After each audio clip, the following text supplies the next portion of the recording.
Hello નમસ્કાર વિદ્યાર્થી મિત્રો, વેદ ડિજિટલ એજ્યુકેશનમાં આપનું હાર્દિક સ્વાગત છે।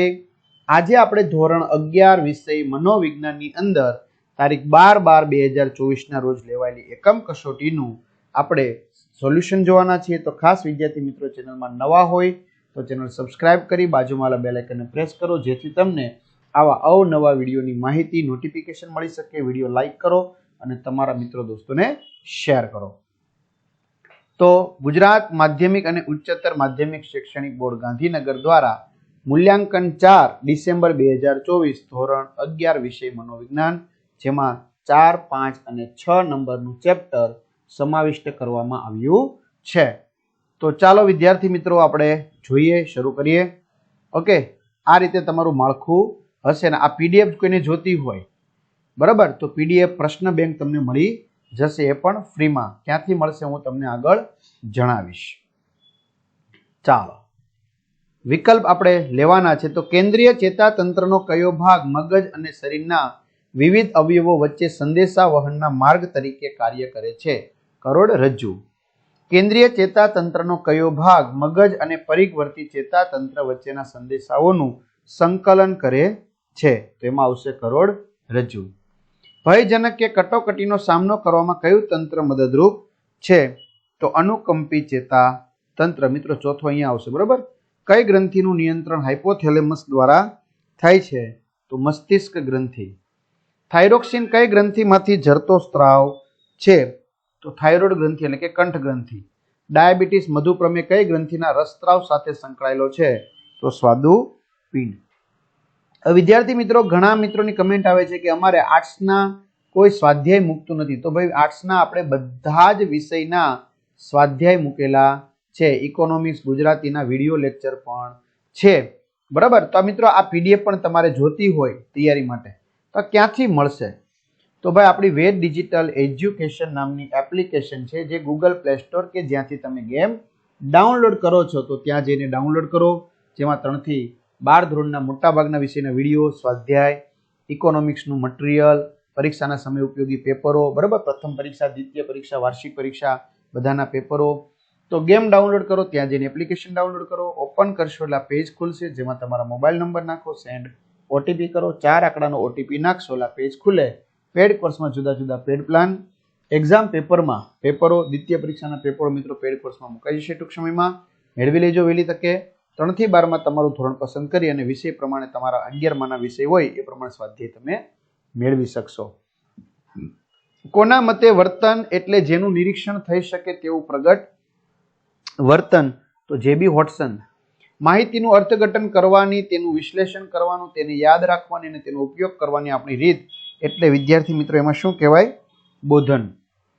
બોધનમાં નીચેનામાંથી કઈ બાબત જોવા મળતી નથી? તો સર્જનાત્મક પ્રક્રિયા। વિચારો, લાગણીઓ, પ્રત્યક્ષીકરણ અને પ્રેરકો જેને પ્રત્યક્ષ રીતે જોઈ શકાતા નથી તેને શું કહેવાય છે? બોધાત્મક પ્રક્રિયા।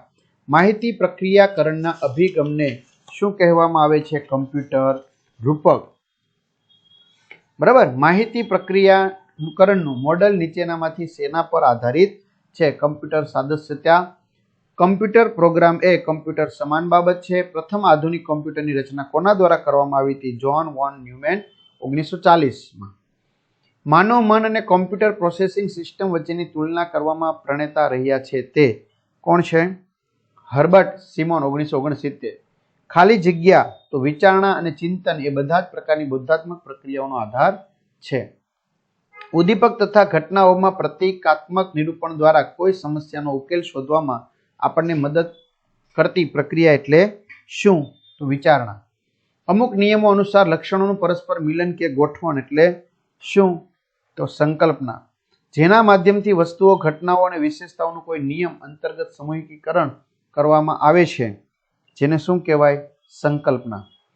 ત્યાર પછી સંકલ્પના માટે કઈ બાબતો મહત્વની છે? વિદ્યાર્થી મિત્રો કમેન્ટ કરજો ખાસ બરાબર, અને તમારે કેટલા માર્ક્સ આવશે એ પણ તમે કમેન્ટ કરજો। એક પ્રકારની વાસ્તવિક વિચારણા એ ચિંતન છે તે કોના મતે તર્કક્રિયા એક પ્રકારની તાર્કિક અને સુસંગત વિચારણા છે? તો રેબર। વિશિષ્ટ તથ્યો કે હકીકતોને નિરીક્ષણ પર આધારિત તર્ક ક્રિયા એટલે વ્યાપ્તિલક્ષી તર્ક ક્રિયા. સર્જનાત્મક સંશોધનના અગ્રણી કોને ગણવામાં આવે છે? ગિલફર્ડ.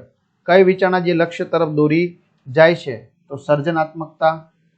જેના વગર ધારણ શક્ય જ નથી તે, તો કોણ આવશે વિદ્યાર્થી મિત્રો? કમેન્ટ કરવાની. સ્મૃતિ એટલે શીખેલી બાબતોનો સીધો ઉપયોગ, એવું કોણે કહ્યું હતું? વુડવર્થે. વિશેષ સમય અવધિ માટે માહિતીને ધારણ કરીને રાખવી એ જ સ્મૃતિ છે. આ વ્યાખ્યા કોણે આપી છે? તો લેકમેન અને બટરફિલ્ડ. ત્યાર પછી સ્મૃતિના મુખ્ય કેટલા પાસા છે? તો 3. સ્મૃતિના તબક્કા કેટલા છે? તો કે 3. સ્મૃતિનો પ્રથમ તબક્કો કયો છે? સાંકેતાકન. સાંવેદનિક સ્મૃતિ કેટલા સમયની હોય છે? 1 સેકન્ડની. ઘણા 2 સેકન્ડ પણ કહે છે. બરાબર, 2 અલગ અલગ જવાબ આપણે મળેલા છે. લઘુત્તમ અવધિવાળી સ્મૃતિ એટલે સાંવેદનિક સ્મૃતિ.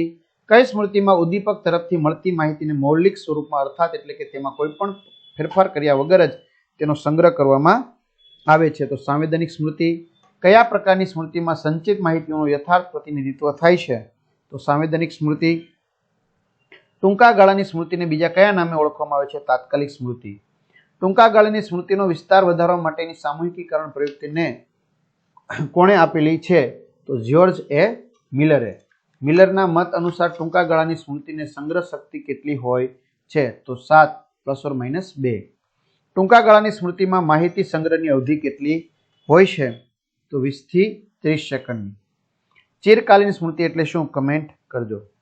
વિદ્યાર્થી મિત્રો, આ સિવાય વિભાગ બી ના પ્રશ્નો જે છે, બરાબર, એ મોસ્ટ ઓફલી આપણે સ્વાધ્યાયની અંદર કવર થઈ ગયા છે, મોટા સવાલની અંદર, જે તમે ત્યાંથી મેળવી શકશો. બરાબર, ચાલો. પેજ નંબર લખેલા છે એવું કંઈ નથી લખેલા, પણ આપણે તમે ત્યાંથી મેળવી શકશો. ચાલો, ત્યાર પછી વિભાગ ક છે, એમના પણ મોટા ભાગના સવાલ સ્વાધ્યાયની અંદર કવર થઈ જાય છે. મોટા ભાગના વિદ્યાર્થી મિત્રો આપણે સ્વાધ્યાય જોઈએ જ છે. બરાબર, તો ખાસ તમારે કેટલા માર્ક્સ આવ્યા વિદ્યાર્થી મિત્રો કમેન્ટ કરજો. ચેનલમાં નવા હોય તો ચેનલ સબસ્ક્રાઇબ કરજો, જેથી આવા અવનવા વિડીયોની માહિતી નોટિફિકેશન મળતી રહે. અમારા દ્વારા બનતા પ્રયાસના ભાગરૂપે અમે વિડીયો તમને પહોંચાડતા રહીશું, સોલ્યુશન પહોંચાડતા રહીશું. બરાબર, તો અહીં સુધી રાખીએ. અસ્તુ. જય હિન્દ, જય ભારત, ઓલ ધ બેસ્ટ.